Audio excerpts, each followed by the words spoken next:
Okay, so I should talk about witches or ancestry or witchcraft or shamanism or herbalism or healing or healers or Sufis even.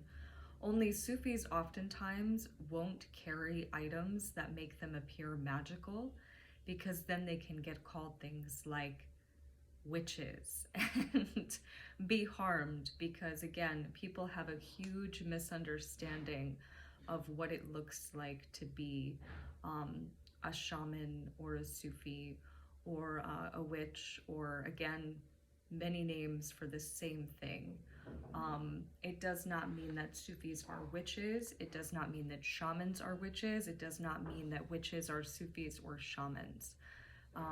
There is bloodline, there's ancestry, there's soul, there's connection, there's knowledge, there's education, there's learning. But I want to speak about what happened during this time period for me when I did my ancestor journey. Because it was very powerful. So, first off, my whole life, I guess people have called me a witch without me knowing or without me realizing it.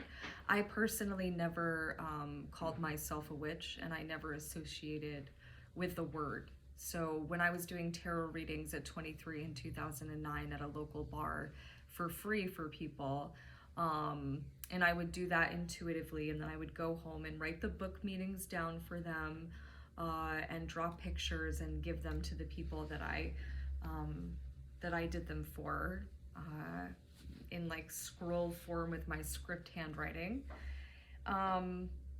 But in the moment, they were intuitive readings, and I guess people called me a witch then. If I could not communicate with someone, whether it be because we were estranged, we weren't communicating, they were passed on, I would write letters and then I would burn them in places that were safe so that they could travel to the ethers and then come back down upon them. I've been able to communicate with, I guess, what people call the dead for a long time. My understanding of the dead and the living, I guess, is different than most people's, but it took me until probably last year to fully understand that. And even now, I don't really have the same understanding as most people alive do of what living and dead is. I understand what it means. I just have a different view of it, a different way of looking at it, and a different connection. I've been into astrology since I was avidly since I was 20, and I'm almost 38, so almost 18 years. Tarot cards, I got my first deck at 19. I'm almost 38, so we're talking about 19 years there. And as far as natural medicine goes, I grew up around people who were constantly pointing it out to me. I was interested in it. I loved learning books about it. And in my mid-20s, so over a decade ago, I delved into it quite a lot and would buy a lot of local herbs and remedies and then make them for people in town that I was close to if they were sick. So natural medicine remedies, which is something that I'm passionate about, gifted in, and have always had a gift for. Telepathy as well, though it's something that I don't do on purpose, and it took me a long time to realize that that's what was happening.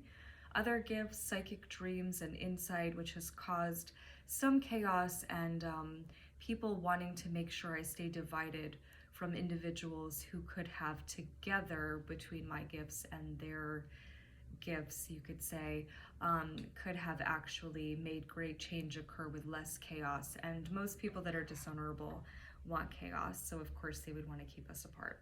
But it doesn't really matter now because this is a new time period, future, and everything will be the way that it needs to be. As far as other gifts go, I'm not exactly sure what made people call me a witch other than that. Maybe elements. I know when I'm upset, sometimes lightning storms can happen, and rain and wind, and different things like that can occur. You'd have to ask people around where I was why they thought I was a witch or why they called me that. Now, I didn't really know much about my family's ancestry at all. My grandmother moved to the state that I was born in When my father was 2 years old, she brought him there from away.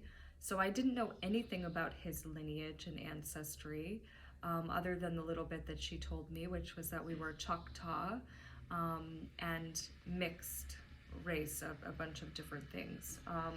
And then my mother's, I always was told that we were Inuit, indigenous, and mostly Scottish. So my summary was always to say that I was Indian and Irish. That's how I summed it up, or Indian and Scottish, because I was asked regularly, especially if I lined my eyes, what ancestry I was and where I was from, and no, before that, where were you from? Because of where I grew up. It was Maine in the USA. And I guess I was unusual looking, maybe particularly in the summer. I'm not really sure what made people think I didn't fit in. But I ended up doing active ancestral work. It started to come into play in 2015, arguably before then. My grandfather's funeral in 1999 in July, I had a pretty major connection to an ancestor.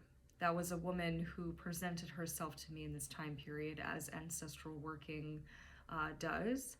And she visited me I believe it was around the full moon. The moon looked full in the sky, but I'd have to go back and check the date. But it was July of 1999, and she communicated with me while I was outside alone under the stars. I didn't tell very many people that, and for a long time I thought it was my own mother talking to me. And she would always be like, I never said anything to you that night. And so I eventually came to realize that it was just an ancestor communicating with me at a time period that was sacred, sacred for me. And evidently a time of maybe initiation in some lineage, in some ancestral form, to some degree. So, of course, in my life, things have happened that I guess could make people call me a witch or whatever they chose to.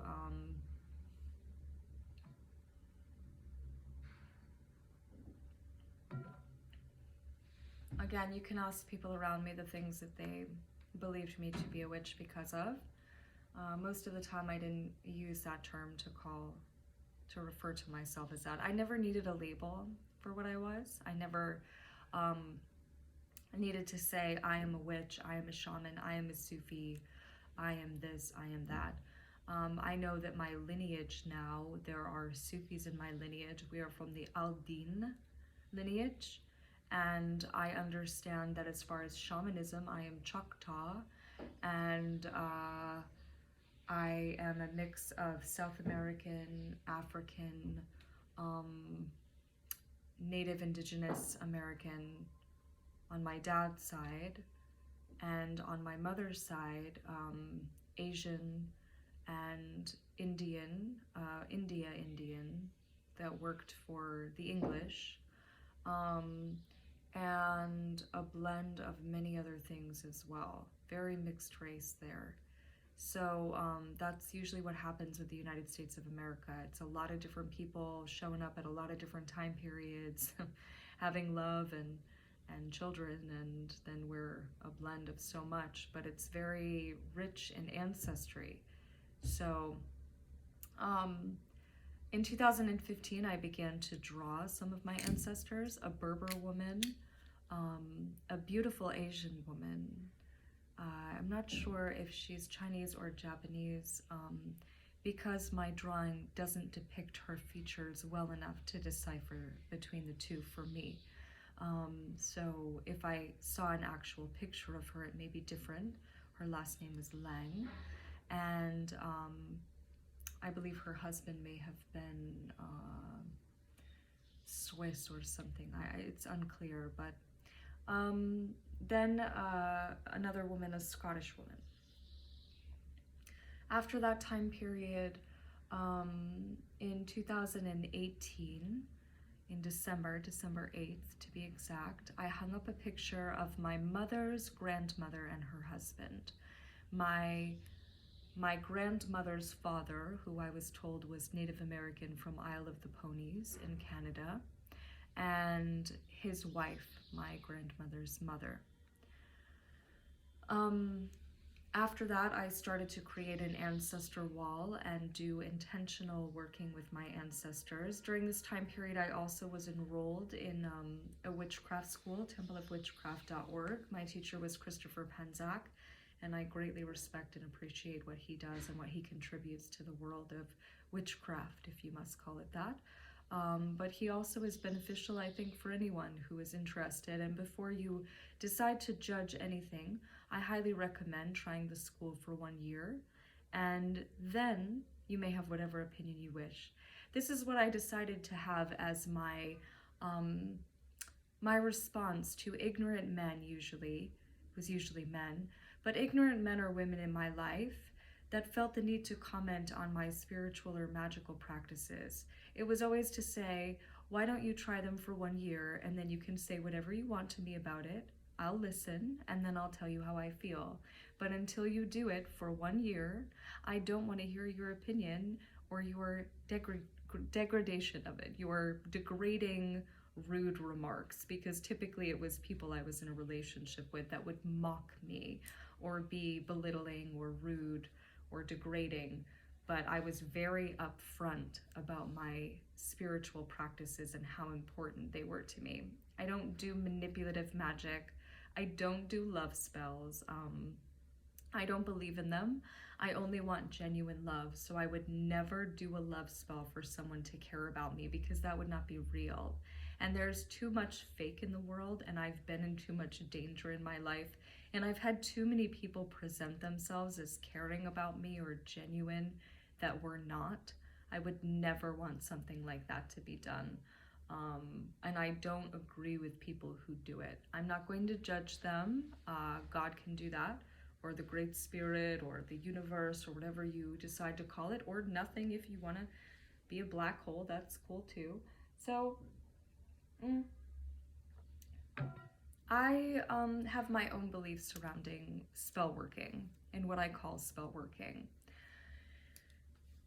I began in my ancestral journey to cook the foods of my ancestors. I was making a lot of Ethiopian food. I was making what's known as Berberi spice, which is something that I didn't know the name of, but I cooked a lot with.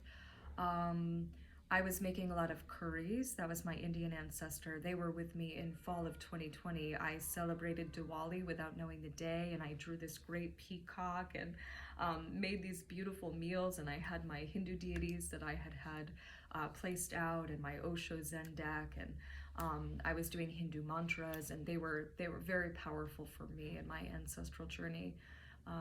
And my Berber ancestor was also very present with me in that time period. Dora Wat became a favorite, and I was very much in the African diaspora with magical practices and understanding, and it was incredibly powerful for me. Now, to speak on an ancestor that I connected with in this time period, my ex hit me in the spine with a chair, which broke my spine. I was able to heal it quite well, but not well enough to integrate back into society the way that I did before, which also led me to rethink exactly what happened to those young women that were blamed and shamed for witchcraft, who were said to be walking upon roofs or moving their bodies in mysterious manners and speaking in strange phrases. I thought to myself, this is wild. While I'm going through having a spinal cord injury, wasting away to 100 pounds, and working with my ancestors, somehow living through something that should have killed me and did kill me, but I kept waking back up alive. And people also called me a witch.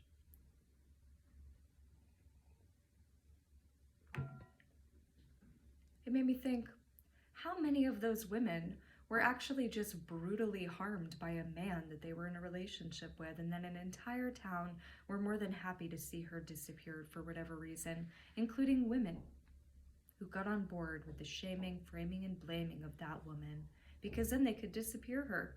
Oh, she is a bad witch. Get her away.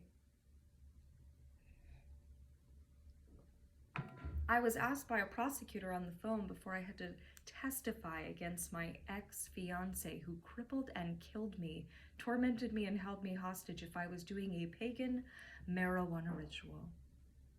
I was doing ancestral work, and I was using marijuana because he broke my spine. It was really painful.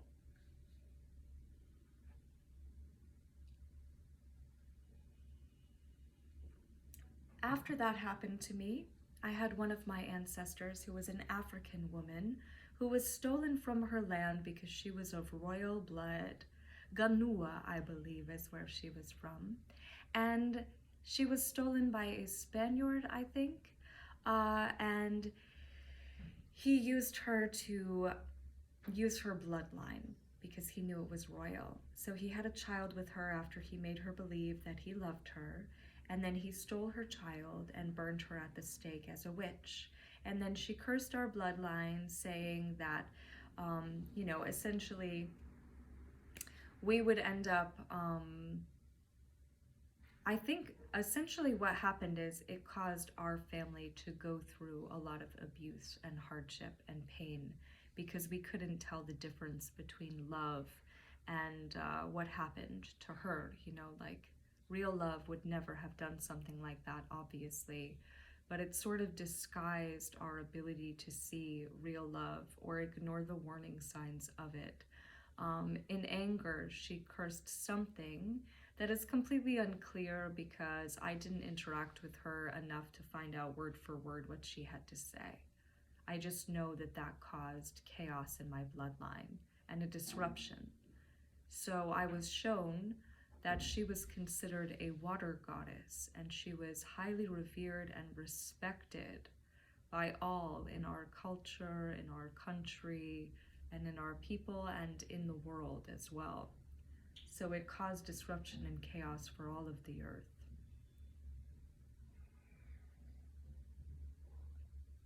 I had a vision that I look a lot like her, or similar to her now, and that it would disrupt a man when he recognized that in me, and it would scare him.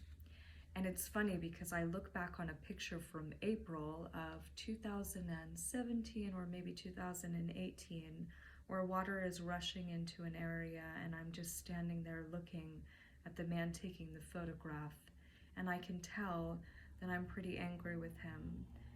And that's probably the day that he recognized that woman in me.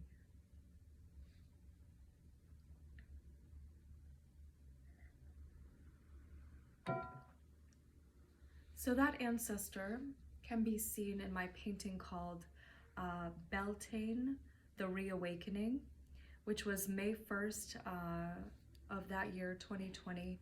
I began painting that painting, I believe I started it the Halloween before. I did a quick outline, and then I painted more of it in May of 2020. Because on Halloween, you're supposed to do all of the things that you want to see happen in your year. So that year in 2019, I packed a bag to go somewhere that I wanted to go. I wore a belly dance costume because I wanted to belly dance. I painted, I did my natural medicines, made my hair care, made my facial care. I did a bunch of things to celebrate, even though I was only about 1.5 months out of my third and most invasive shoulder surgery, in which they cut and reattached both of my bicep tendons. It was very painful. It generally takes about 2 years to heal, and only 8 months after that, this man hit me in the spine with a chair, breaking my spine. It can be seen in photographs and in the physical symptoms that I had to live through and die through in this time period.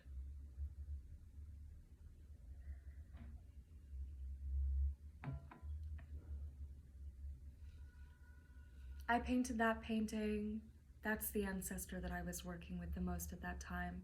And then he did this to me. So she was very present. And you know what kept me safe while he was terrifying me? My ancestral work, my magical practices, calling upon everything in the entire universe to take witness and see the truth of my life, my existence, and everything that everyone around me has ever put me through. Every unkindness, every abuse, every rape, every hurt, every pain, I called upon everything in all of the universe to be a witness and to protect me in a time period where no matter how loud I got, human beings didn't seem to hear or care.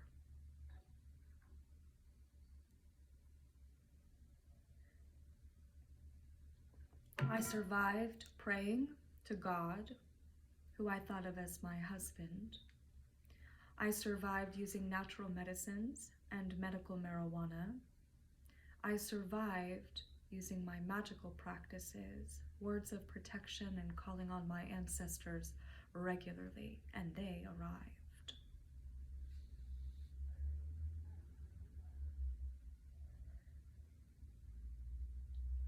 I made natural plant medicines for my community because I believed that they would need me in a time where we had a pandemic and that they would respect me as a healer and a medicine woman.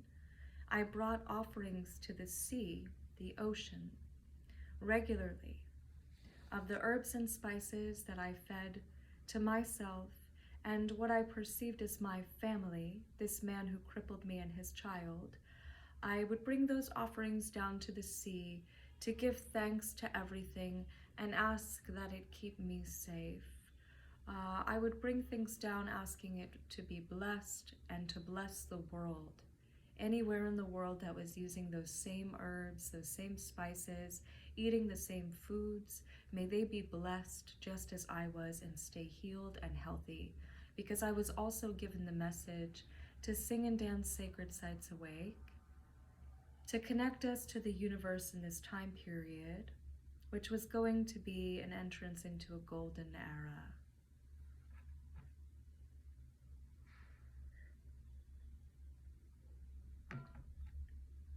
From that area in the ocean in Belfast, Maine, USA, I did everything that I could, and I went around the coastline as much as I could, even after my spinal cord injury, and I tried to do what I always did, only with a staff because I needed it to ambulate with my ambulatory spinal cord injury. I did some movement, lots of African and Odissi style dancing and ancestral working. And I did a lot of Tai Chi in the water as well in summer of 2020. I worked with my ancestors and they were there with me.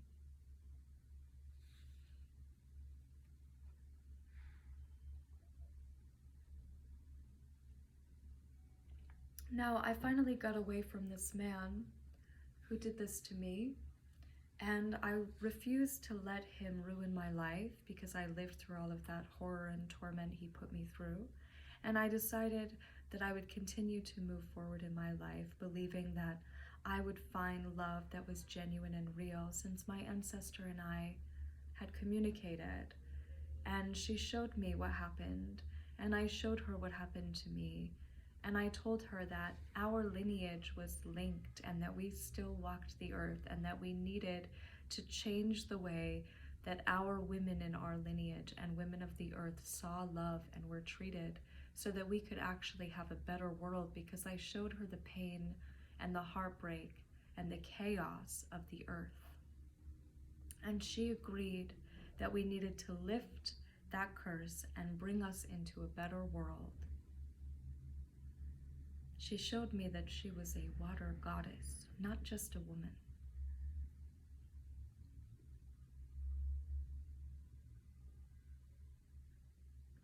I am every element, even the fifth element, spirit. So I guess if I was going to be one of the Vedas in Hindu mythology, I would be the fifth Veda, the one of the universe.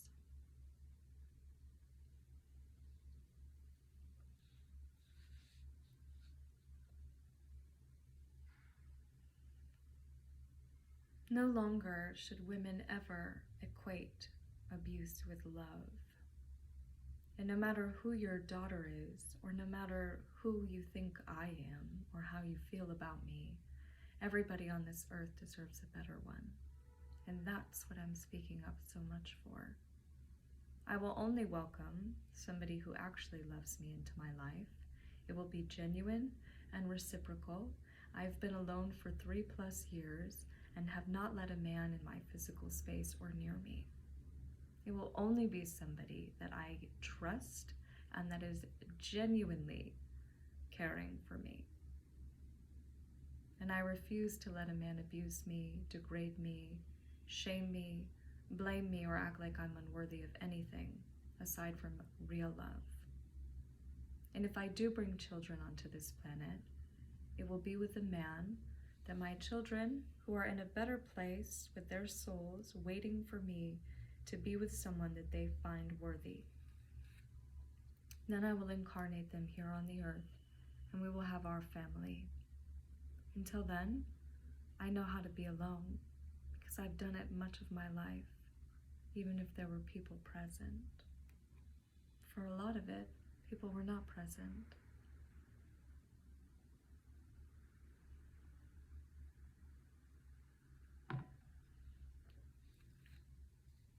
I remember telling many people in this time period, when they would talk about things, I would say, I am the Great Spirit incarnate here to change the world and make a difference. And I found out I was a prophet of many different pantheologies, I'm messing up the words, predicted to arrive at this time period.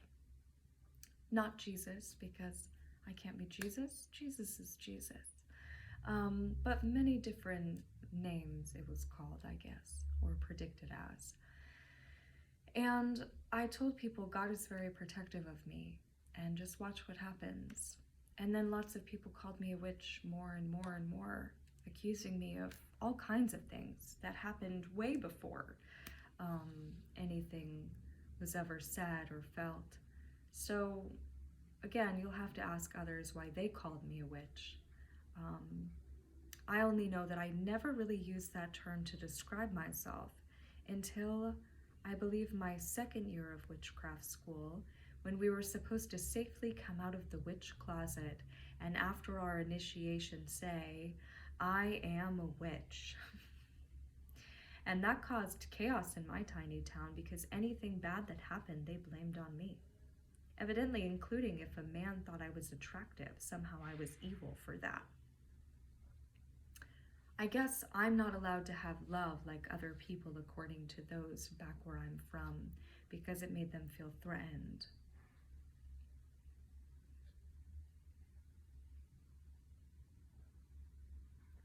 Reclaiming the word witch.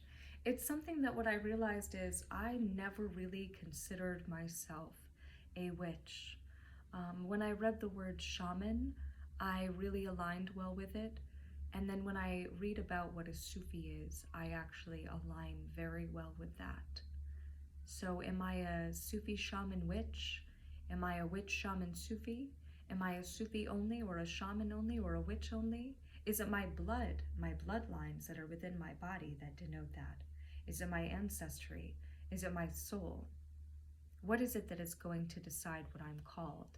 And is it not all the same thing, only different means of understanding? The walkers between the worlds, or those that are different than, I guess, what you call the normal population. We all have within us an ability to understand and see the secrets of the universe. It just takes each of us remembering, understanding, and setting yourself free. It takes remembering your ancestors, because without them, we wouldn't be here. And it takes understanding that while it can be fun to do testing for your ancestry, it's also beneficial for you to communicate in ways that are remembered within ourselves. Ancestral work. Very powerful for me. And I guess I found out that where was home to me, I can't live, because I guess to them I'm some bad, scary witch.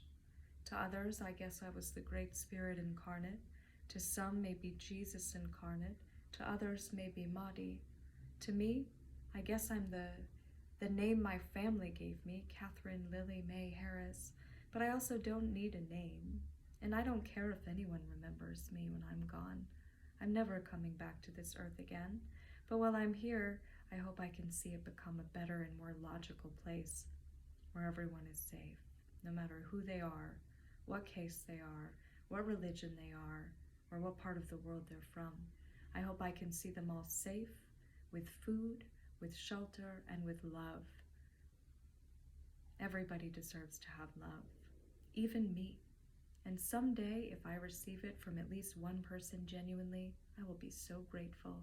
And if I don't, I'm glad that I have the love of the universe, because when I rise up, I'll be greeted by many.